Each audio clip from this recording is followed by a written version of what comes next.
I really started with me asking myself, what would I want to work on if I could only work on one thing for the rest of my life? And really being at the cutting edge of AI, which was still even very exciting back then, but it was more machine learning model focused. And now it's much more generative AI focused. I think there was just a lot of like drive for that. And I was like, if I could just work on this for the rest of my life, I would be so happy. And so that really like helped me pursue this. How well are you leveraging AI and modern technology in your business, in your everyday life as a leader? And what are you doing to help your team get the best from it as well? We hear a lot about ChatGPT and other similar AI and large language models these days, almost to the point where it ceases to become useful. And if you're trying to apply it in a practical, useful way in your business, it's not always that clear. So my guest today is Denzil Eden, founder of Smarty with a Y, not like the sweets if you're in the UK. Listener. Smarty is an all-in-one AI productivity assistant. It helps you plan your best day every day. Denzil herself is also a trailblazer. She's a solo female technical founder, which is quite a rare thing in the world of tech more widely. She's carved out a niche with an AI-focused degree. She went to MIT, she went to Harvard, and had a distinguished career at Microsoft before stepping out to start her own company. And having started coding at a very young age, 8, I think I was just about reading at that point. I must have been. It's too long ago. I can't remember it. But anyway, coding at such a young age is incredibly impressive. And so it's no surprise that her company is going from strength to strength. So we're going to be talking about that journey. We're going to get into all of the tech stuff as well. We'll be talking about AI and the implications that has. We'll be talking about managing tech teams and leading in a tech environment, as well as Denzil's own experiences since she started her business. Going to be an interesting one, especially for all of those tech heads in the audience. Speaking of which, if you haven't done so already, pay a visit to www.leadernotaboss.com. Sign up for my newsletter, which is not as regular as it should be. I'm quite bad at the procrastination there, but it does keep you up to date with the podcast. We talk about some of the themes that come up in episodes, go into a bit more depth. You'll also automatically be invited to join the Integrity Leaders community when you sign up. And we're still running our 60-day complimentary access to everything the community has to offer, give you a taster of what's available, see if it's for you. If it is, that's great. You can become a subscriber at the end of those 60 days. If not, that's great too. At least we know, right? So you can either cease to be a member at that point, or there is a free forever option as well. So without further ado, let's welcome Denzil onto the show.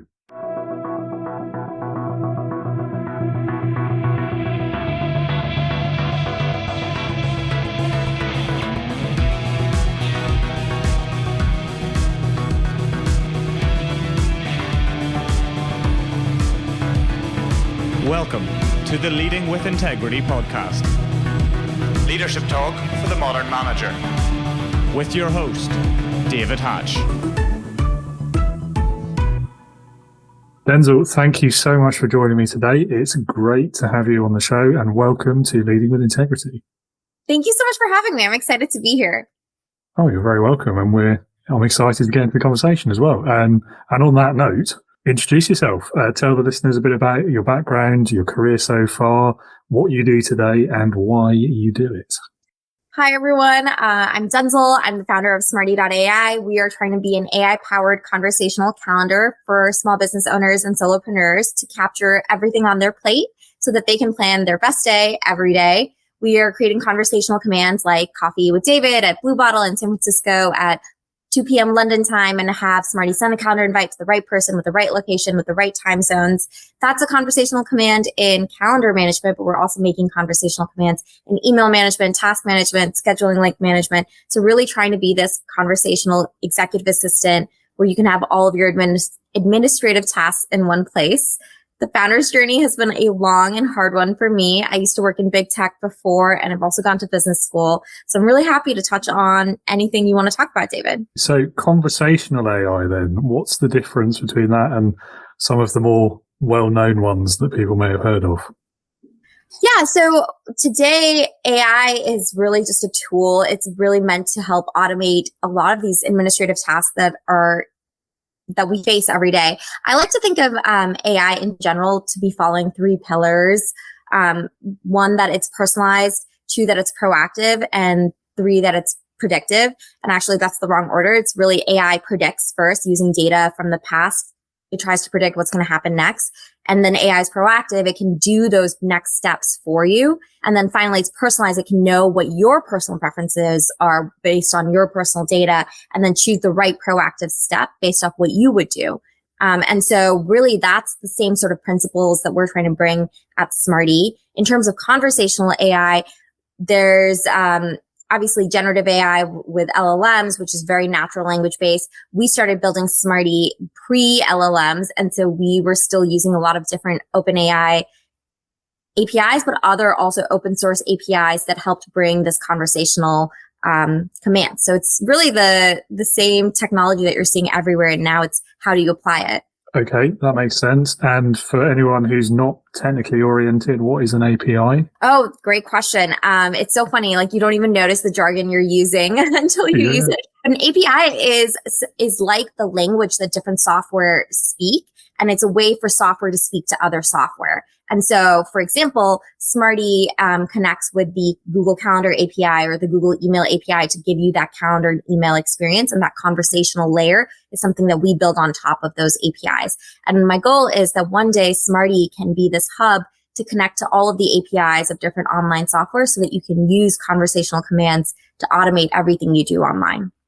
For example, travel booking. Tell us a bit there. So you mentioned your founder journey was a bit difficult. Would you like to tell us a bit more about that? I'm curious. Yeah, I'm happy to. So I went to college to study computer science. But when I was in college, I was very much, I don't want to be a founder. That is not for someone like me. I don't really know where that mindset came from, but I was like, I'd much rather go to big tech and try that out. And so then I went to Microsoft, which I liked a lot. But I felt like it wasn't hungry enough for me. And so I was like, okay, what do I want to do? So I tried out a bunch of careers, eventually went to business school, and at business school really came up with the idea for Smarty. Really started with wanting the solution in my own life. I was just feeling very overwhelmed with everything that was going on personally, professionally, at school. And I really realized that everything that I was trying to do and that everything was on my plate could be easily automated with existing technology. And then this was back in like 2017, 2018.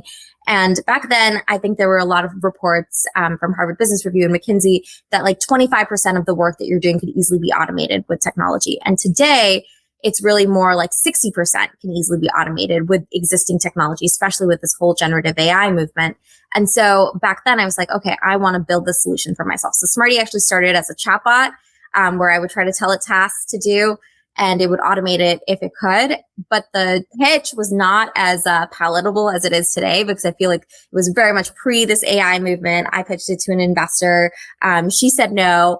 I wasn't able to raise money for another 2 years, and really just had to keep being persistent, kept hustling, kept iterating on the product, kept going back to the same investor and being like, look at the progress I've made since I talked to you last. And eventually, she wrote our first check, which was great. It was Pear Ventures out in California.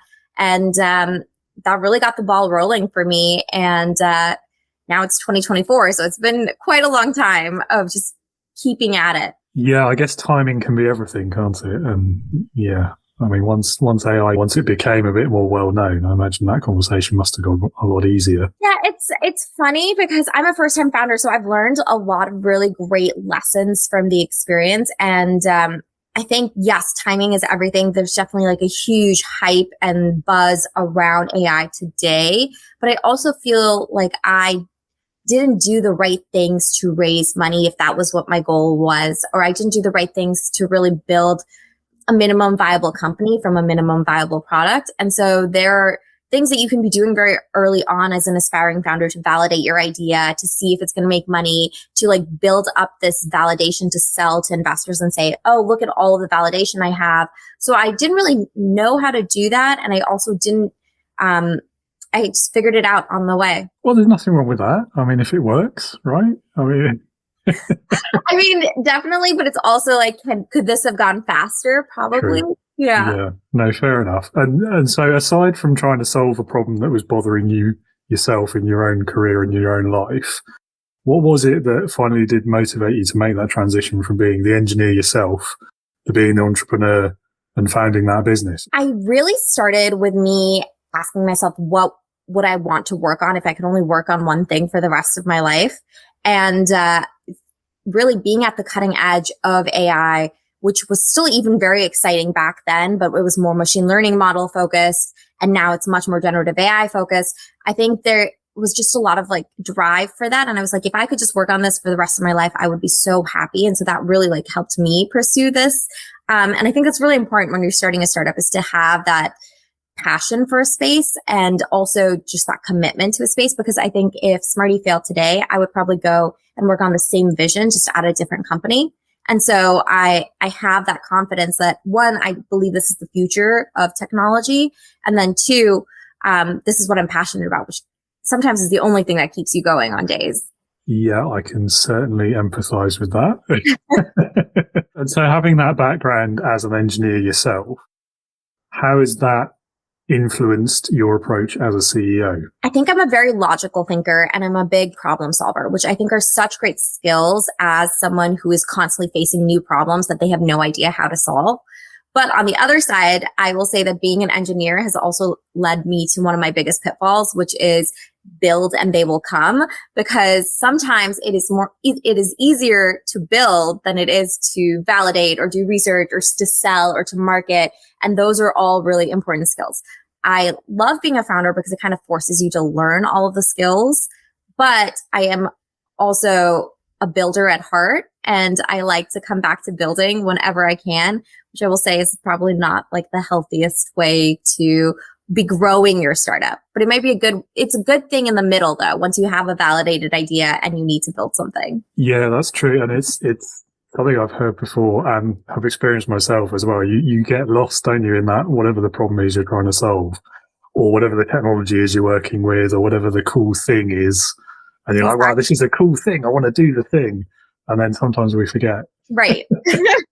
Which is tragic. And so save yourself the heartache and validate.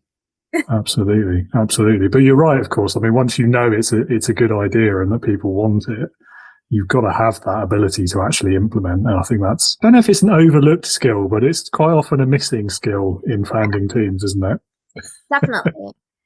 It's, I think it's really important to build the right team. It's definitely something that took me a really long time to, one, prioritize, and two, to realize how to build a great team. And that is some of my biggest takeaways from this founder's journey for sure. But I think when I first got my first check, even in that time, I was still very much like, okay, we have to build. Let's just find the first person that can help me start building right away. And that was the wrong choice. You should really choose carefully. You should find someone who's passionate, especially at a smaller team, at a smaller company, especially when it's just the two of you. You need to find someone who's passionate about the idea, who's committed, and who also has the skills necessary. Interesting. There's a debate that's come up many a time in conversations with friends, with colleagues, on this podcast even, about when you're hiring, what's most important, which do you look for first, and if you'd only have one of them, which would it be? And that debate, I think, almost always comes down to personality and passion and fit, or whatever word you want to use for that, versus skills and technical capability. Now, in a tech-driven company such as yours, I imagine they're both important, but if you could only have one, which would it be? It's so interesting. It depends on the role, because if you need a generalist for a role, then obviously I think, I don't know, obviously, I think at a smaller company, fit matters a lot more than skill sometimes. And like the willingness to gain skill matters a lot too. But at the same time, we're a very technical company. I need someone who is qualified to do it. But if you have two people that are equally qualified, I think at a smaller company, fit matters so much more, because it'll determine how long you'll be able to work together. And that matters. At a larger company, if you go to a company for 6 months or a year, that's a short amount of time, but it doesn't matter. It's not going to affect the company's bottom line. But at a startup, it takes so much time to train and get someone ready to work in your ecosystem. To have them leave after 6 months, it's a huge loss of time and wasted potential. And so it's really important that you hire the right person at the right time.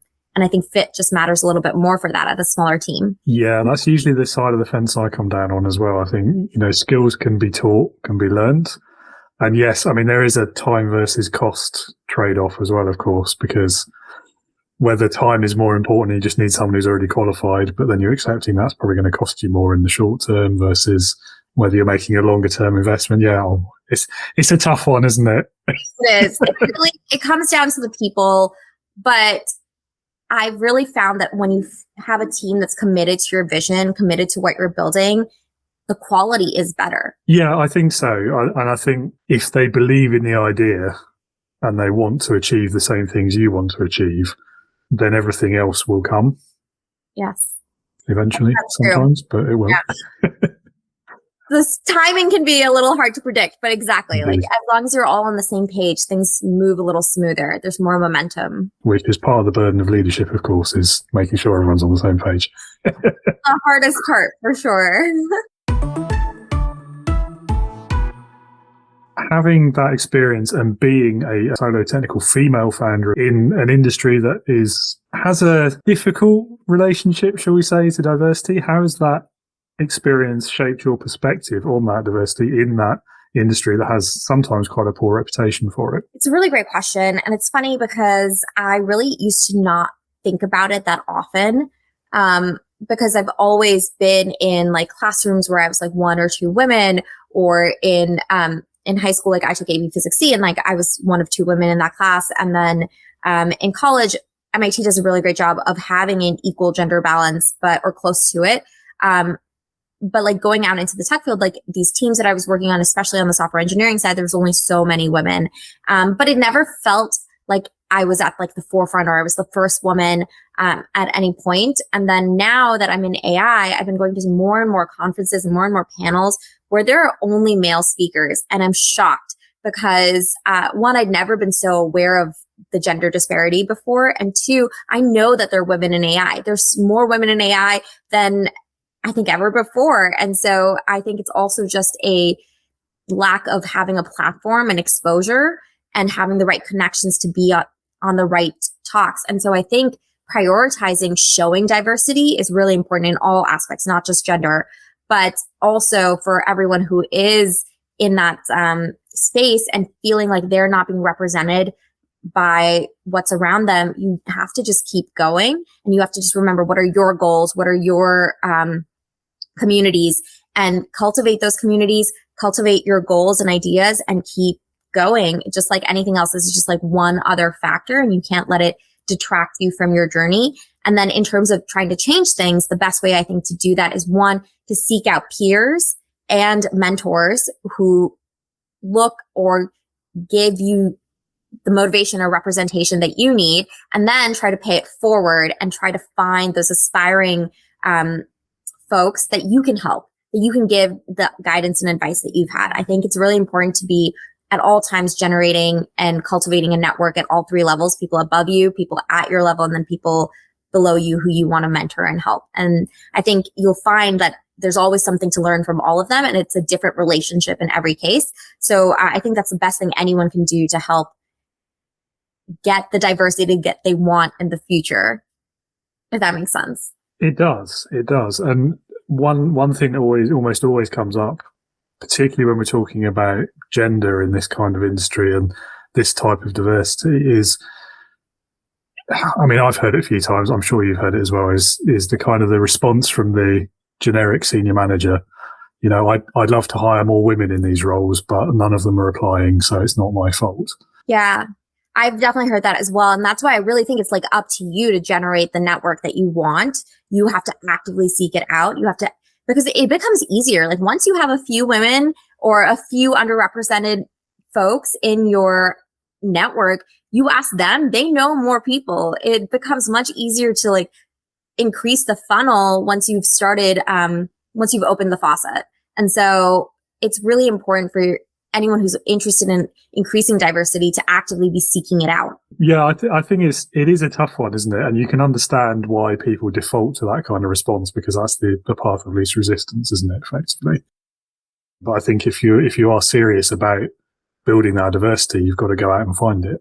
in a lot of you ways. have to be very intentional about it. Yeah. And that's why I'm always really worried about talking about fit, going back to what we were saying before, because fit can be so subjective, and you could be binding fit to very arbitrary parameters that aren't really important to your company's success. And so it's really important to constantly be questioning, like, what is fit on your company, and are you representing the values that you want to represent? Yeah, definitely. And I mean, another two kind of aspects of diversity that not a lot of people think about as well is economic diversity as well, is different economic backgrounds. Gender and race and those kind of things are, of course, important, but I think so are the economic boundaries, but also diversity of thought, diversity of ideas.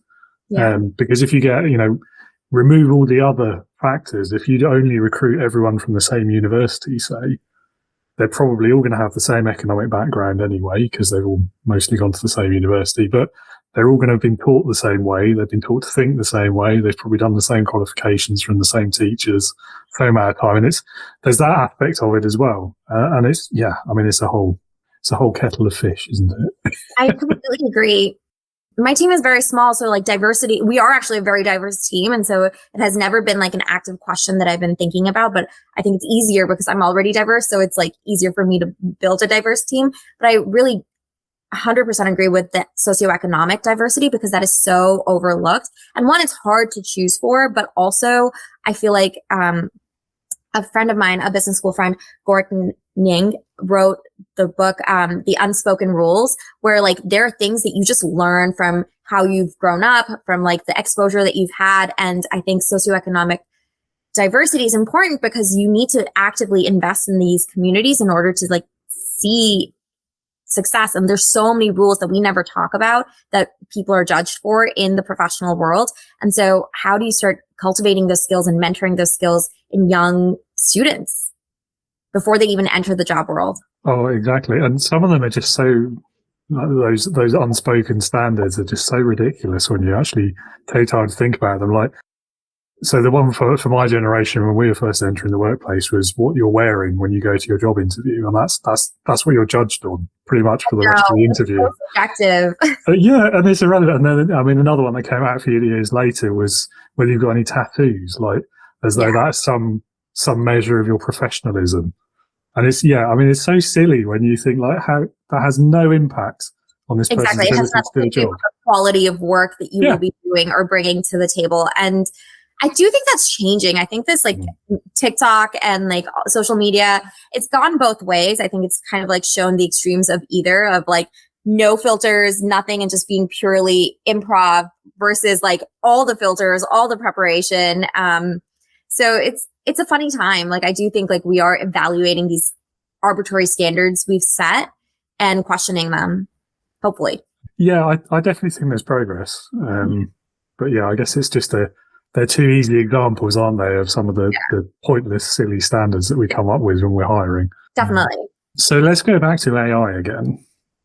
In what ways do you think it's going to be changing the modern workplace? I think AI is going to be a transformational tool at work, and not just software businesses, in every industry, in every business, every job role. And so I think it's really important for all knowledge workers today to really be working on their AI literacy. So that doesn't necessarily mean understanding how AI works on the back end or understanding like why it does what it does, but rather AI literacy to me means understanding how to use AI tools that are already out in the market. I think we're in a very nascent period. There's a lot of change that's going to be happening in the next 5-10 years. And the more time knowledge workers invest today in learning about the AI tools that are out there, the more of an expert they'll be in 5 or 10 years, because every job, every role is going to be affected by AI. Yeah, it feels a bit like a kind of analogy to the old sort of factories and production lines and the robots taking over the jobs, all that kind of stuff, doesn't it? And if you can't move with the times, maybe change career. Well, I think it's going to like affect every career. So I think it's inevitable that you will have to learn it, and the sooner you can learn, the better. And I think for anyone who's listening who wants to increase their AI literacy, I think the best way to do that is to take something you're passionate about, a hobby, and really start there, because then you'll be driven to continue working and learning about it. And so if you're a photographer, Think about like AI photography tools that are out there. If you are an artist, think about Midjourney and submit your own art styles. Try to get inspiration from it. If you're a writer, of course, use all of these writing tools that are out there and try to see, okay, can you build an LLM based off your own writings? Can you find a tool that already does that and you submit your own writing? Like anything that is your hobby, composing music, there's so many AI music composition tools out there now. You can submit your own samples. You can create new samples.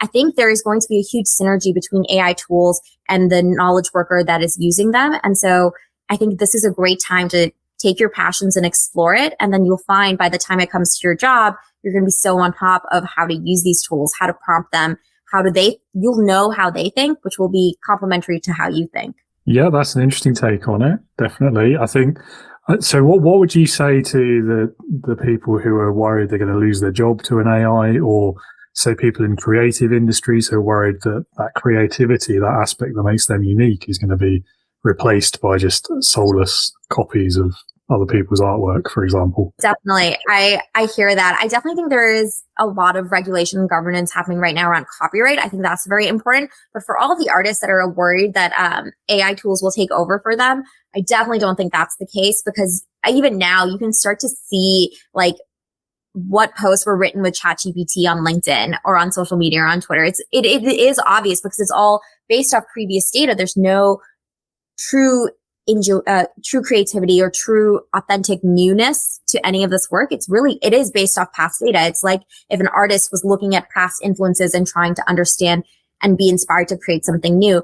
I think the real magic is in this human AI partnership, where you are providing new ideas and then using AI to refine them, to iterate on them at a faster pace than ever before. I think that's really what is going to become the future of a lot of these spaces. And I guess I'm very optimistic. I'm an optimistic person when it comes to AI, but I do think the future is really around that partnership between AI and humans and what we can build together. In terms of folks who are worried about jobs that are being replaced by AI, I do think that's a real concern. There is definitely going to be a short-term cost when it comes to what AI can do and what humans are doing today. But I think in the long term, AI is going to be creating more jobs than ever. Prompt engineering jobs are going to go through the roof. There's going to be so many new fields that we can't even imagine today that are going to be created because of AI. And I think that is why investing in AI literacy is so important, because if you're ahead of the curve in learning those tools and learning those skills, you'll be ready when those jobs open up.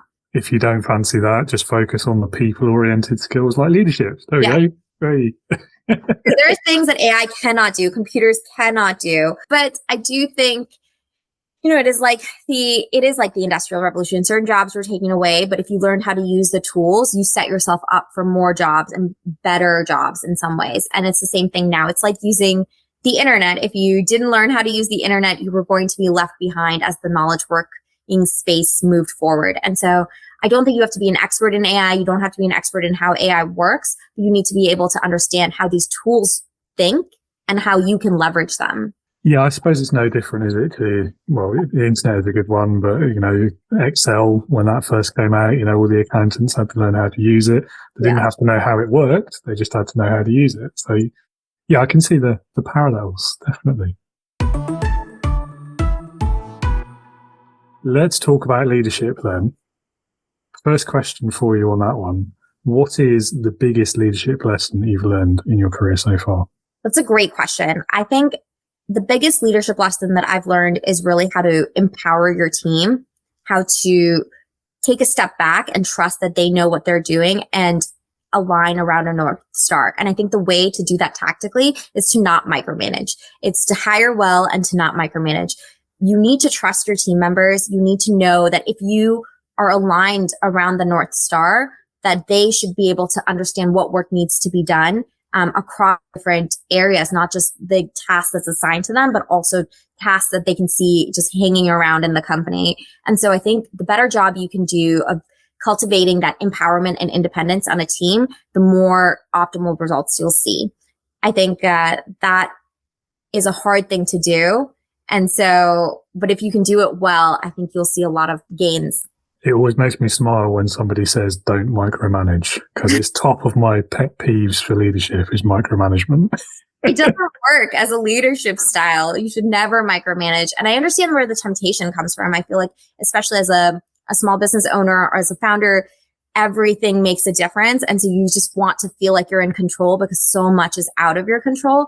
But that's why it's so important to hire well, because you need to know that you need to trust the team you've built. Yeah, definitely. I think a lot of people struggle with letting go as well, particularly when they're doing it for the first time. It's you spent your entire career up until that point doing the work yourself, and now suddenly you have to not do it yourself and just help someone else do it, but not get in their way. And it's hard. And it took me a little while to understand how to do it. Like, I definitely think earlier on I micromanaged more, and I've realized like that doesn't work. It doesn't help at all. And it's not conducive to long-term goals. And you really need to be thinking at a long-term time horizon. I also think it's really important as a leader to speak last, to really allow the rest of the team to provide feedback first. I heard this analogy recently about how as a leader, as a manager, you have a gun on the table and you might not use the gun, but it is there always, which I know is like a terrible analogy. But the point is that you have there's this power dynamic there, and it's always going to be there, and you can never there's nothing you can say that will remove it. And so it's really important that you let everyone else talk first, speak first, collaborate first, allow other people to collaborate without you before you step in. Yeah, I get where the analogy comes from, but yeah, it's quite a scary way of putting it, isn't it? Yeah, the imagery is very intense. Yeah. I mean, it's slightly similar to one of the things that Simon Sinek says about leaders eat last. And I think actually there's a lot of things that leaders need to do last. Most things, in fact, with the exception of when there's something risky that needs to be done, or there's some sort of danger in whatever sense that is, at which point I think the leader has to go first. But yeah, it's a good lesson to bear in mind, I think, is that you always put your people before yourself. Definitely. Although, again, I mean, that's been contentious on occasion as well. There's a whole thing around the leader still needs to look after themselves before they can look after anyone else. And so, yeah, it gets complicated again, doesn't it? I mean, every situation is different, but I think, any leader should put their team before themselves when it comes to what you're doing. That's how you build trust, and trust is how you build a long-term successful company. Obviously, if the company is going downhill and you really need to make cuts, then sacrifices have to be made. That's a different question. But in general, like, the leader needs to put their team, because that's how you build your foundation. I saw this great video recently. I don't know if you've seen this video about how someone is dancing in the park and they look absolutely insane, and they don't look not insane until they have their first follower, and their first follower who's also dancing insane with them starts the movement of having more people to join. Because when you're alone, yours is insane. But if you build the team around you, then you have something that's moving forward, that's creating a movement. It's a great video. I will send it to you. Yeah, I haven't seen it. I'd be good to see it. But yeah, it's a good metaphor as well, though, isn't it? Because that is basically what a leader is when they're on their own. They're not a leader. They're just a bit of a lunatic. Yeah. In the nicest possible way. Yeah, I mean, the leader's nothing without the team. Random tangent question for you then. Future of work is a great buzz phrase, isn't it, at the moment? Really like the direction is going. You see some of the pushback, though, like the return to office is a big one, isn't it? And yes. Yeah, I mean, it does make you wonder how it's all going to turn out. It's surprising because I do think like more and more, it depends. Obviously, not every company can be fully remote. There are some companies that you need to, of course, be in person for, but it depends on the job and the role. And if it's a fully software driven company, I question whether you're more productive in office. It's nice to have a place where people can go into office when they need a change of pace, but does it help to be there 5 days a week? I don't think so. I'm with you on that one. So particularly, I mean, any office-based job. But, I mean, even though thinking about, say, the Agile Manifesto, and that's very big in software, I know, and one of the key principles of that is that face-to-face is always better. But maybe we need to be reassessing now in the post-COVID world what face-to-face actually means, because I would say this right now is face-to-face. And it's an interaction that we couldn't have had like 10 years ago, really, not at this level of quality. And I agree. I think it is really just redefining what is face-to-face, what is synchronous communication, and then what is possible even with asynchronous communication. Our team uses Loom like crazy. We're always recording videos and sending messages back and forth. And I think it works really well. And in some ways, it's even better because sometimes I'll send the same video to 10 people and be like, okay, that just saved me a ton of time instead of having that conversation 10 times. Also, they can watch it more than once. Exactly. So if the phone rang or you weren't paying attention for whatever reason, you haven't missed the conversation. Yeah, you can just go and do it again. I think it is like we're in a very exciting time in redefining what is collaboration look like, and what does asynchronous collaboration looks like. Because I think that really democratizes opportunities around the world. Yeah, definitely. And I think it's a financial opportunity for the more canny companies as well, because you can offshore quite easily. You can save on your labor costs. You can no building overhead or overhead. It is a lot more cost efficient in many ways. Oh yeah, 100%. I mean, if you don't need to have the office, then you've saved yourself 5-6 figures a month, maybe, just like that. So yeah, I'm all for it. Yeah, I'm definitely biased, but I'm all for it. I do miss like having like an opportunity to like have a change of pace. I sometimes go into a WeWork for the day because I just want to like work somewhere that is not my home. Mm-hmm. And sometimes I just want to see other people and like dress up and go get coffee. So I understand wanting the diversity of experiences, but that's why I think it's only opening up opportunities for cool co-working spaces, and not necessarily just mingling with people who are at your own company, but mingling across companies or industries. So I definitely think it's changing how we think about what is the workday and what does the workday look like and who we work with. I think you're right. Yeah. And I'm the same, but I think, again, the canny ones will be building those kind of things in as well. So yeah, I mean, I work on my own now. I don't have people working for or with me really, apart from clients. But if I were to do it again, I think there would be every couple of weeks, at least once a month, everyone would meet up. We'll go and do a co-working space. We'll spend the day there, and then we'll go and have a social in the evening, something like that. Because yeah, I agree.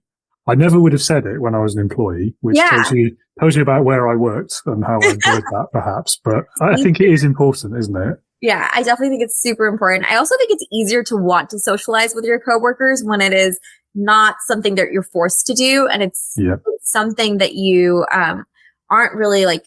You're not seeing your coworkers in that capacity every day, and so when you do go out to it, it's more of an intentional experience.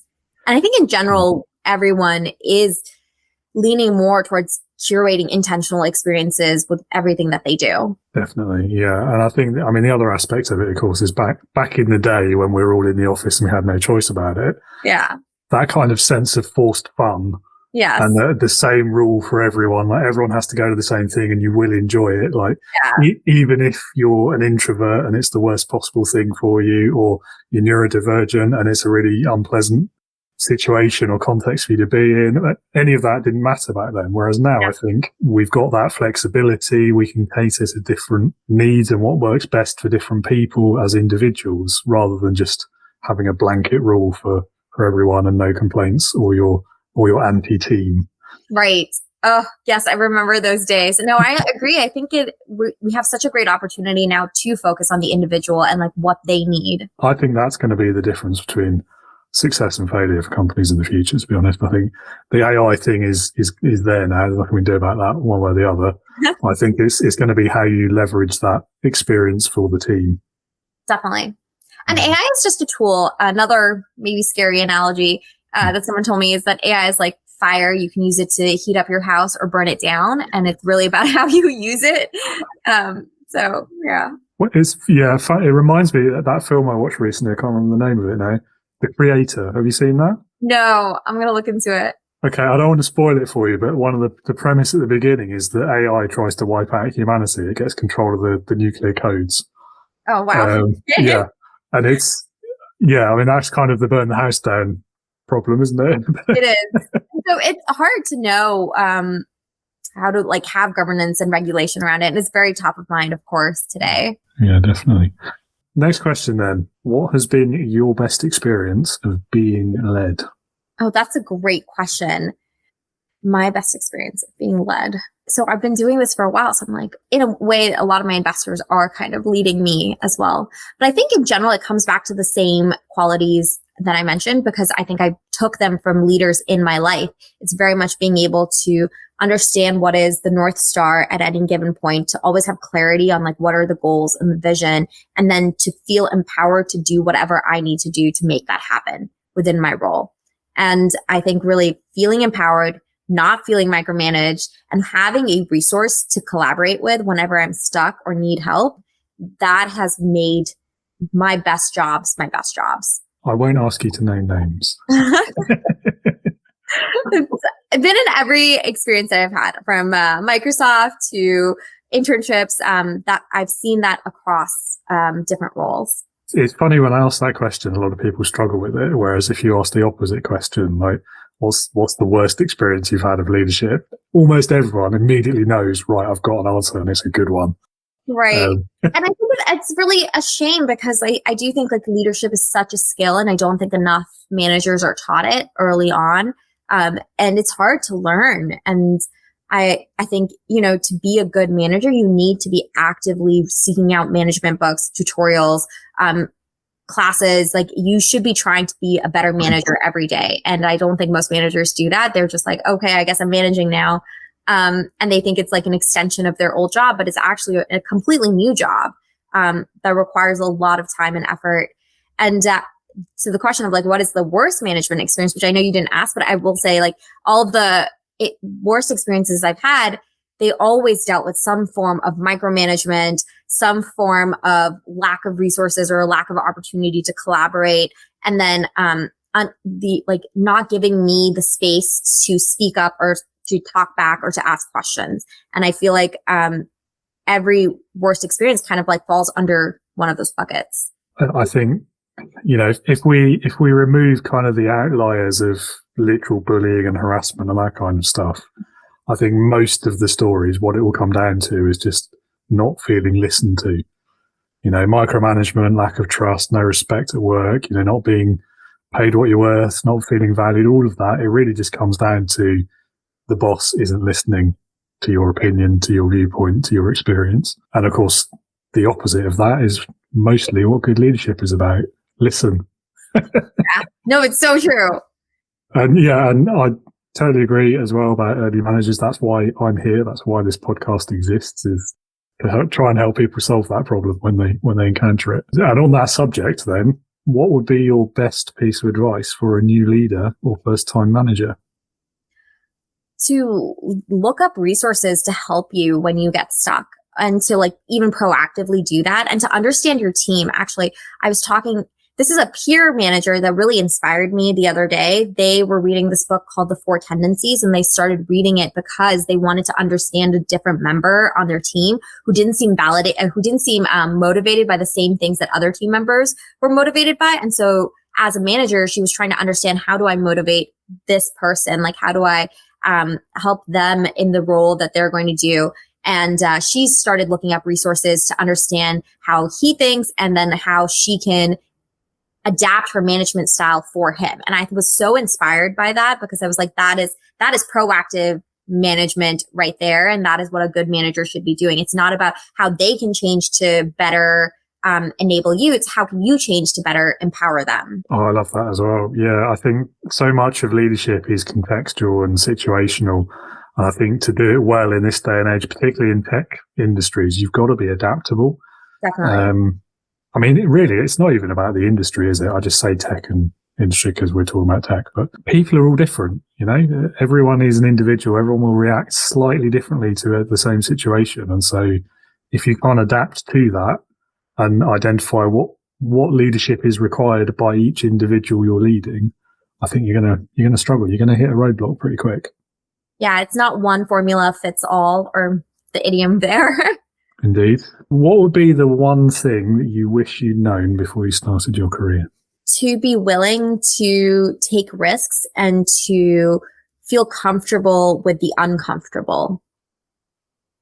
So I think I very much went on a career path of like, okay, this is the next milestone. This is the next milestone, always knowing the roadmap ahead of me. And I think the founder's journey has been particularly difficult in the beginning because I was so uncomfortable with the unknown unknowns. And really it never becomes comfortable, but you become comfortable with the feeling of discomfort.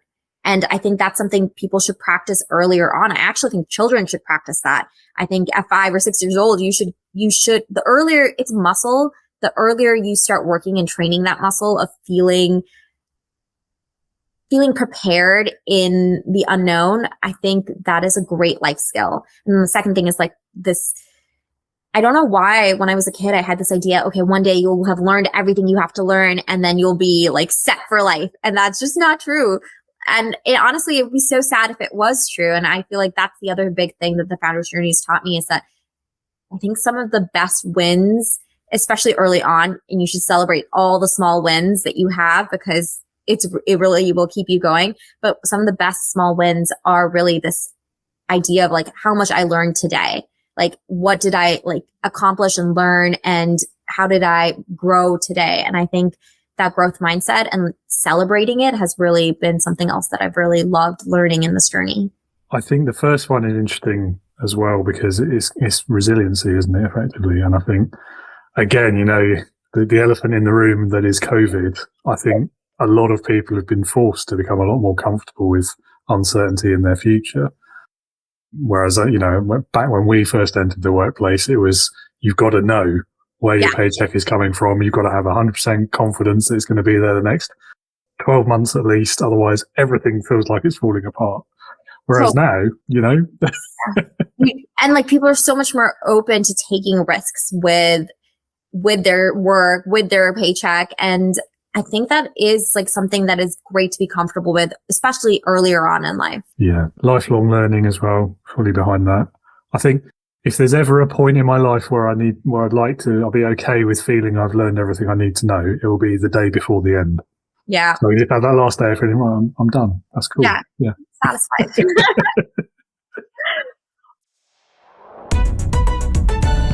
Leadership Heroes. Okay, I've only got one question left, which must mean time's flying, which must mean we're having fun. Yes, definitely. My favourite question usually as well is called Leadership Heroes. So the question is, if you had to pick one person, and it can be anyone you like, alive, dead, past, present, real, fictitious, who in your opinion would perfectly embody leadership, who would that person be and why? I honestly wish I knew more leaders. I wish there were like a bunch just coming to mind right now. And I really don't know. I would like to say Satya Nadella, which I feel like is kind of a cop-out, but because I worked at Microsoft, but I actually think he's done an amazing job. When I joined Microsoft, the stock was at $40, less than that, and it's 10x in 10 years. And really the strategy that he has shown in terms of acquiring companies, in terms of growing the cloud business, it really feels like he's been a step ahead every time. And I think it's really hard to take a big company and keep it innovative and keep it at the forefront. Jensen Huang at NVIDIA also. I think he has really great talks and policies, and the way he talks about his own founder's journey and the resiliency there. He also just seems like he really cares about everyone who works at his company. He was very, I think, open to like the future of work and these changes that are happening and providing very like diverse policies. So those are both people today that I think are doing really great jobs at their respective companies. Historically, I think building something from scratch is always so inspiring, and to grow and scale it and to create a legacy. And so I think Coco Chanel has like her origin stories to where she went. And I know there's some problematic things in her history, but I also think as a woman at that time, she really had the odds stacked against her and was so resilient and so gritty and built such a lasting brand. And I think that's also very inspirational to me. Okay, 3 then. So if you had to pick one, I don't know if this influenced your decision, but we've had Satya Nadella before. We haven't the others. So which one would it be if you had to pick one of them? I guess I would pick Coco Chanel because it's the full journey from nothing to an empire. Okay, fair enough. Yeah. I mean, they're all good choices, definitely. And actually, I've been recommended to read Satya Nadella's book, and I've not done it yet. It's on my list. I need to get to it because apparently it's really good. I quite like him out of those three because he, from what I understand so far anyway, having not read his book yet, he's much more people focused and servant leader kind of approach than his predecessor. And the contrast within the company, and you can probably speak to this better than anyone since you worked there, was quite profound. I agree with that. I really do think he's such a great leader. Great. Well, thank you. Thank you for sharing. And yeah, sorry to put you on the spot there, but no, it's a great question. I wish that there were more leaders. Like to the conversation we were having earlier. I think if you had asked me 10 years ago, I probably would have said Elon Musk. And then I thought it and I was like, no, but I really like the idea of a leader who has a large vision and wants to really impact society for the best. I just don't think he is that, nor maybe he ever was. He's very divisive now, isn't he? I know what you mean though. I think I'm half and half with him these days. Because I know what you mean, and part of leadership is about having that grand vision and inspiring people to follow you, to work towards it, and then ultimately achieving it, hopefully. And I think he's got a pretty decent track record of being able to do that, at least. I can't speak to what he's like to work for. Either, yeah. Yeah, I mean, you look at what happened with Twitter, though, and again, we're back to the pandemic and the future of work conversation, aren't we? Because before he bought Twitter, it was, I would say, probably leading the way in terms of what the future of work was going to look like. They had a complete flexible working policy. Everyone could work from home if they wanted to all the time. And then the second he took over, he was like, no, none of that. Everyone back in the office or you're fired. And I know. Yeah. Crazy. So I would say he's there now, but I really do like some of the principles that he seemed to represent earlier on in his career. Yeah, I do find the whole SpaceX philosophy and the reason for doing the company, and I mean, that's it's an attempt, it's an aspiration towards leading all of humanity, isn't it? I mean, you've got to admire the ambition of that, if nothing else. Definitely. And ultimately, he's going to be right, isn't he? If we stay as a one planet species, we're over sooner or later. So, yeah, I don't know. It's a tough one. This is why I'm on the fence with him. Yeah, me too. I get it. I think you do have to measure how much harm you're doing at any given point. And I do think he's doing a lot of harm right now in a more democratic sense than anything else. Well, yeah, there's that aspect of it as well, of course. Let's not get into the conversation about billionaires and their power, though. I mean, we don't have time for that. That's the problem with, I think, all leaders. I think it is so hard to find a leader that is not problematic. Although I will say Satya Nadella and Jensen, I don't think are problematic leaders. I think they've done a really good job. Yeah, it reminds me of that sort of comic book cliche, doesn't it? About you either die a hero or you. I should judge that because I definitely think it applies to Elon. Yeah, I don't know. He's still got time. He could bring it back. Still got time. Lovely. Well, let's start that conversation before we get ourselves into a lawsuit. I agree. Yeah, Denzil, it's been lovely talking to you today. Really enjoyed this conversation. Some really big topics we tried to tackle there in not a lot of time as well. So, yeah, thank you. Last thing I'll ask you is if any of the listeners would like to learn more about you or your company, would you like to point them towards your website where they can learn more? Yes. Please come visit Smarty at www.smarty.ai. And you can find me on LinkedIn, Denzil Eden. I'm always happy to talk to aspiring founders, or if you want a personalized onboarding for Smarty, happy to walk you through it. Please reach out. Lovely. And I'll pop that link in the episode notes as well so everyone can find it easily. And that's it. That's all we've got time for. Thank you again so much for your time and have a great rest of your day. Thank you so much for having me. This was really fun. Likewise. Thank you so much for your time, Denzil. It was great meeting you. Loved that conversation as well. Listener, I'm sure you want to know more. I'm sure you're curious about Smarty. So do visit Smarty.ai. I've popped the link in the episode description for you as well. Sign up, have a play with it, see if it's useful for you. And I'm sure Denzil would love to have some feedback from you as well. Thank you so much for joining us today, for listening, for watching if you're with us on YouTube.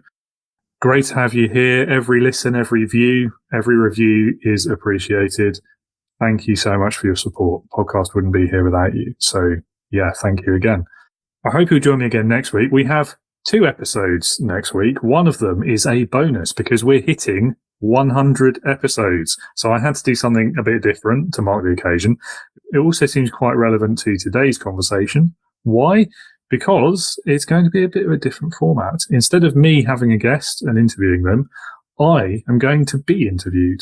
And guess who's interviewing me? You'll never guess because it's ChatGPT. Ooh, interesting. Maybe. I'm not going to spoil it, but I might be getting some unusual, unexpected questions. So you just have to tune in. We're going to be releasing that on Monday, the 25th of March. So only a few days to go. I hope you'll give that a listen and do please let me know what you think of it because it's a bit of an experiment, a bit random, and I'd love to know what you think. And then on Wednesday, we return to our regularly scheduled programming with guest Donna Dube. She's the host of the CEO Amplify podcast. She's also a business growth strategist and operations director. So she has some great insights to share from a interesting and varied career and some very pertinent thoughts, experiences, insights on leadership. So I hope you'll join us then. Until then, have a great rest of your week and be a leader, not a boss.